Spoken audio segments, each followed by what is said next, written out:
नमस्कार। आज हम प्राचीन भारतीय चिंतन परंपरा के अंतर्गत शुक्र के योगदान पर चर्चा करेंगे। जहाँ मनु मूलतः धर्मशास्त्रीय विचारक हैं और कौटिल्य अर्थशास्त्रीय विचारक हैं, वहीं शुक्र मूलतः दंड नीति शास्त्रीय चिंतक हैं।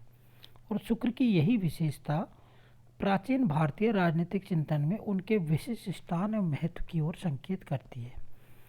प्राचीन भारत में राजनीति के सैद्धांतिक विवेचन की तुलना में उसके व्यवहारिक पक्ष पर प्रकाश डालने की परंपरा थी और शुक्र ने भी इस परंपरा का अनुकरण किया।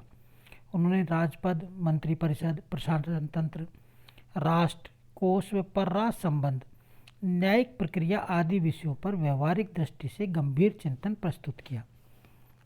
आइए अब देखते हैं। पहला, औशनस संप्रदाय का प्रतिनिधि ग्रंथ। प्राचीन भारतीय राजनीति में औशनस संप्रदाय का अपना महत्व था, जिसका उल्लेख कौटिल्य के अर्थशास्त्र में मिलता है। वर्तमान काल में इस विचारधारा से संबंधित एकमात्र ग्रंथ शुक्र नीति सार ही उपलब्ध है और इस रूप में इस ग्रंथ को इस विचारधारा का प्रतिनिधि ग्रंथ माना जाता है। शुक्र ने दंड नीति को ही सर्वाधिक प्रमुख विद्या के रूप में मान्यता दी और दंड नीति शास्त्रीय परंपरा का अनुकरण करते हुए सैद्धांतिक एवं धर्मशास्त्रीय ज्ञान पर व्यवहारिक व लौकिक ज्ञान की श्रेष्ठता को प्रतिपादित किया। दंड नीति के कुशल प्रयोग से राजा को सभी फलों की सिद्धि प्राप्त होती है, यहाँ तक कि वह सतयुग की स्थापना भी कर सकता है। दूसरा, उदार एवं व्यवहारिक सामाजिक राजनीतिक व्यवस्था का प्रतिपादन। शुक्र ने समाज संगठन के आधार के रूप में वर्ण व्यवस्था को मान्यता दी। उन्होंने कर्मानुसार वर्ण व्यवस्था की धारणा का समर्थन किया। इस प्रकार शुक्र ने जन्म पर आधारित वर्ण व्यवस्था में निहित स्वार्थ व अयोग्यता की उपेक्षा करने की कोशिश की और कर्म, योग्यता एवं प्रतिभा के आधार पर वर्ण व्यवस्था के पुनर्निर्माण का विचार किया। शुक्र कहते हैं कि कर्म के द्वारा मनुष्य शीघ्र ही उत्तम या नीच कहलाने लगता है, जबकि गुणों के द्वारा कुछ काल बाद ही उसे उत्तम या नीच समझा जा सकता है।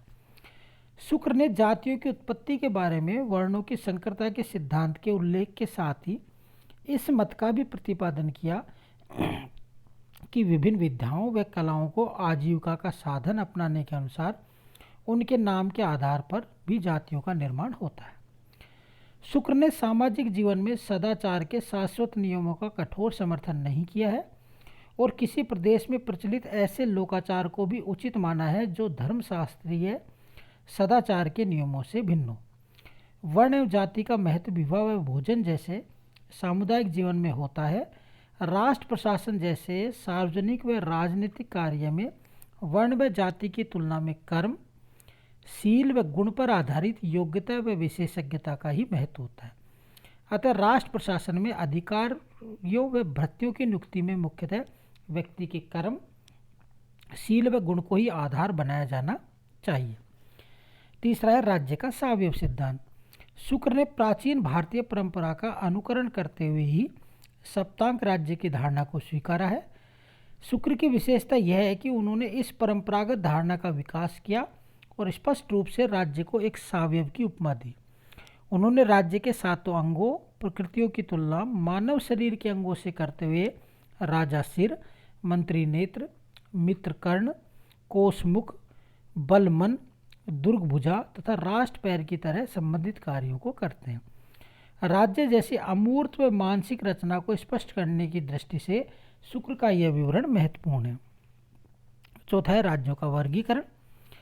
प्राचीन भारत के ग्रंथों में मुख्यतः राजशास्त्रीय या राजतंत्रीय शासन का ही उल्लेख है, किंतु शुक्र नीति सारी एकमात्र ऐसा ग्रंथ है जिसने एक सुनिश्चित आधार पर राजतंत्रीय राज्यों के विभिन्न प्रकारों का भी उल्लेख किया है।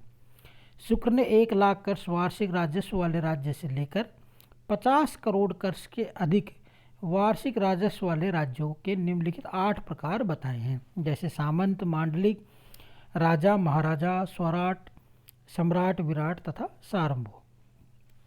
5वां है राजपद पर यथार्थवादी ढंग से विचार।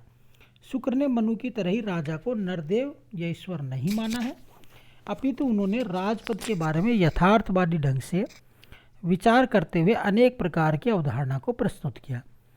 जब शुक्र ने राजा को देवांश कहा तो उनका भाव है कि राजा को संबंधित देवों के अंश के अनुरूप ही सद आचरण करना चाहिए। शुक्र ने बताया कि अपने तय अर्थात गुण व कर्म के अनुसार राजा देवांश, मानवांश या राक्षांश हो सकते हैं। शुक्र का स्पष्ट मत है कि राजपद की समस्त गरिमा के बावजूद राजा मूलतः प्रजाभृत्य ही होता है और इसी रूप में उसे कर प्राप्त करने का अधिकार दिया गया है। शुक्र ने प्रजापालन को राजा का आधारभूत कर्तव्य माना है और बताया है कि जिस राज अभिषेक नहीं हुआ है और उस राजा को भी प्रजापालन के दायित्व को पूर्ण निष्ठा से पूरा करना चाहिए। निष्कर्ष रूप में कहा जा सकता है कि राज्य, प्रजा एवं बल के शत्रु राजा को पदच्युत किया जाना उचित है। छठा है प्राचीन मंत्री परिषदीय विकास। शुक्र नीति सार के अध्ययन से ज्ञात होता है कि इस ग्रंथ में प्राचीन भारत की मंत्री परिषद नामक संस्था का अपने योगानुसार पर्याप्त विकास किया गया। शुक्र के काल तक मंत्री परिषद के सदस्य के रूप में पुरोहित व दूत की गणना की परंपरा समाप्त हो गई थी।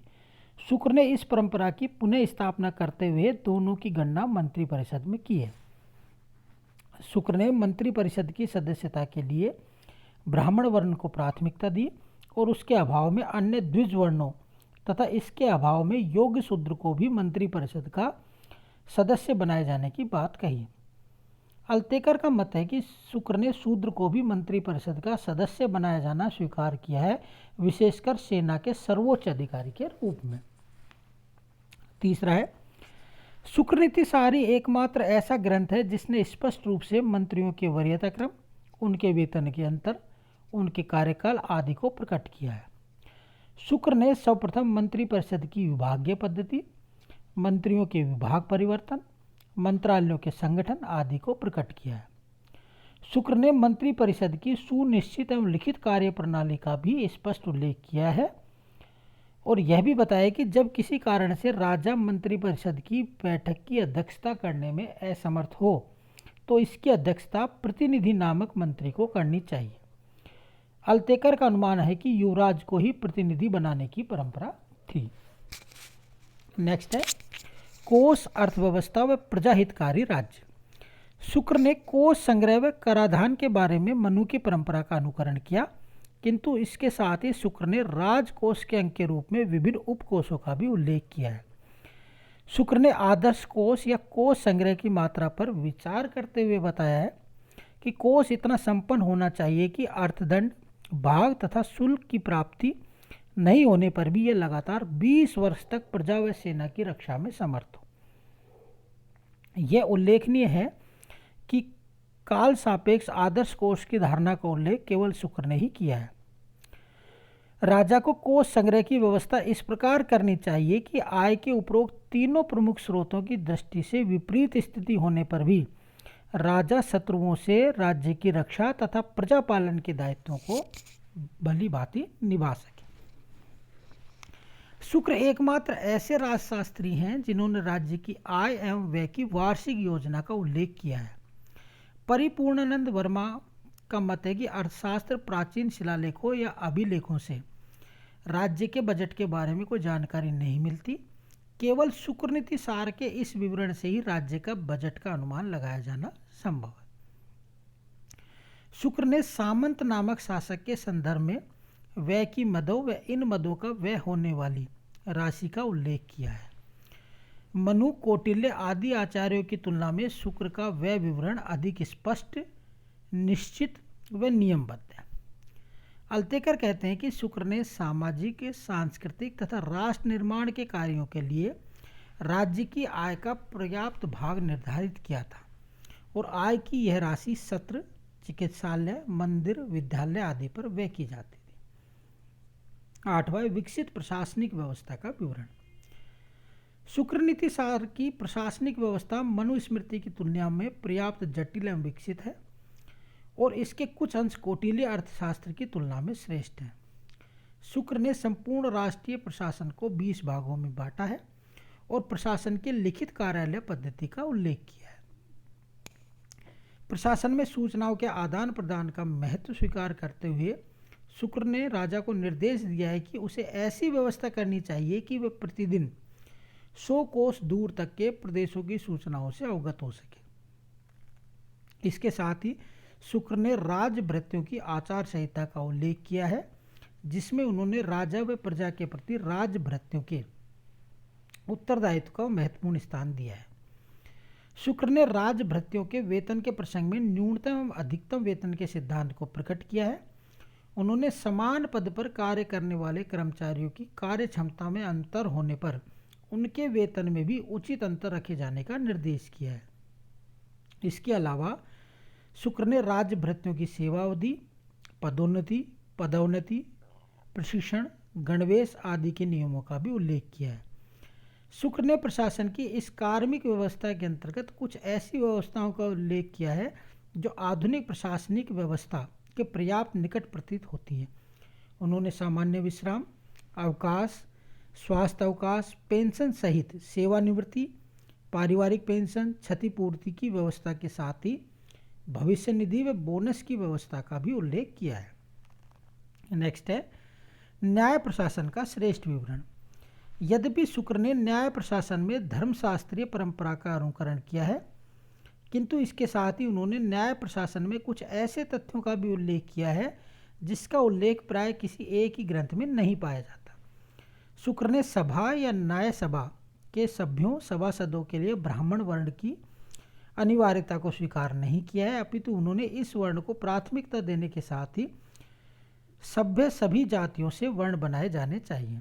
शुक्र ने जूरी प्रणाली का समर्थन किया है और विभिन्न व्यवसायों से संबंधित तकनीकी विवादों के हल के लिए उन व्यवसायों से संबंधित सभ्यों की नियुक्ति को उचित माना है। उन्होंने प्रतिवादी व गवाहों को न्यायालय में बुलाने के लिए सम्मन की व्यवस्था तथा प्रतिवादी के प्रसंग में जमानत, प्रतिभू तथा आसेद की व्यवस्थाओं का भी उल्लेख किया है। उन्होंने न्यायिक निर्णय की त्रुटि को समाप्त करने के लिए अपील तथा पुनर्विचार की व्यवस्था को भी स्वीकारा है। इसके अलावा शुक्र ने न्यायिक प्रशासन में वादी तथा प्रतिवादी के द्वारा नियमानुसार अपना प्रतिनिधि नियुक्त करने की पद्धति को भी स्वीकारा है और नियोगी वकील की नियुक्ति का भी उल्लेख किया है। नेक्स्ट है परराष्ट्र संबंधों की सैद्धांतिक व यथार्थवादी विवेचना। शुक्र ने परराष्ट्र संबंधों के संचालन के लिए नीति के 4 उपायों व षटगुण मंत्र सिद्धांत का विचार या विवरण प्रस्तुत किया है। शुक्र का यह समस्त सैद्धांतिक विवरण मनु की तुलना में अत्यंत विस्तृत है। इसके साथ ही परराष्ट्र संबंधों के संचालन में जहां मनु की दृष्टि अधिक आदर्शात्मक है, वहीं शुक्र अधिक यथार्थवादी एवं व्यवहारिक है। शुक्र ने परराष्ट्र संबंधों का प्रमुख आधार राज्यों की आपसी अविश्वसनीयता को स्वीकारा है। राज्यों को परस्पर कृत्रिम मित्र बताते हुए किसी भी प्रकार की स्थायी मित्रता की धारणा का खंडन किया है। उन्होंने परराष्ट्र संबंधों के संचालन के आधार पर आधारभूत तत्वों में राजहित एवं शक्ति बल के तत्वों को प्रमुखता दी है। शुक्र ने पराजित राजा एवं राष्ट्र के प्रति व्यवहार के आदर्शवादी पक्ष का समर्थन किया है, किंतु ऐसे व्यवहार का अंतिम उद्देश्य यथार्थवादी है। लास्ट है इसमें अन्य विशेषताएं एवं देन। शुक्र ने प्राचीन परंपरा के अनुसार राष्ट्र की धारणा में प्रदेश तथा उस पर निवास करने वाली जनसंख्या आदि को स्थान दिया है। इसके साथ ही शुक्र ने सर्वप्रथम यह स्पष्ट रूप से बताया कि जब किसी राष्ट्र पर किसी संप्रभु का अधिकार स्थापित हो जाता है तो राज्य की स्थापना होती है। जिस राजा के अधीन जितना राष्ट्र होता है उतना उसका वह राज्य माना जाता है। शुक्र ने राज्य व राष्ट्र के बीच अंतर स्थापित किया है। शुक्र नीति सार ने राज्य के अभिषेक संसार का उल्लेख नहीं किया, किंतु इस ग्रंथ में अन्य कुछ राजनीतिक सामग्री है जिसका उल्लेख सामान्यतः किया गया है। जैसे शुक्र ने अन्य अभिव्यक्ति राजा व दस्यु राजा का उल्लेख किया है। इस प्रकार इस ग्रंथ में राज्यसभा दरबार की रचना, बैठने की व्यवस्था तथा वह अपनाए जाने वाले योग राज्य के शिष्टाचार का विवरण किया है। इस ग्रंथ ने कुल 32 मुख्य विधाएं व 64 मुख्य कलाओं का उल्लेख किया है। निष्कर्ष में उपरोक्त विवरण से स्पष्ट है कि शुक्र ने अपने युग की राजतंत्रात्मक शासन प्रणाली के अंतर्गत पाए जाने वाली राजनीतिक व्यवस्था का विस्तृत विवरण प्रस्तुत किया है। डॉक्टर बेनी प्रसाद कहते हैं कि शुक्र नीति सार प्राचीन हिंदू सामाजिक व राजनीतिक परंपरा में लिखा गया ऐसा अत्यंत महत्वपूर्ण ग्रंथ है जिसने शासन के सभी विषयों को स्पर्श किया और उन्हें संवारा। सत्यकेतु विद्यालंकर का मत है कि शुक्र नीति सार में दंड नीति व राजधर्म का विशद रूप से वर्णन किया गया है। अल्तेकर के अनुसार प्राचीन भारतीय राजनीति के अध्ययनकर्ताओं के लिए शुक्र नीति सार अत्यंत महत्वपूर्ण ग्रंथ है। संक्षेप में यह कहना उचित होगा कि प्राचीन भारतीय चिंतन के इतिहास में शुक्र का अत्यंत महत्वपूर्ण योगदान है और इस चिंतन परंपरा में उनका विशेष स्थान भी है। Thank you.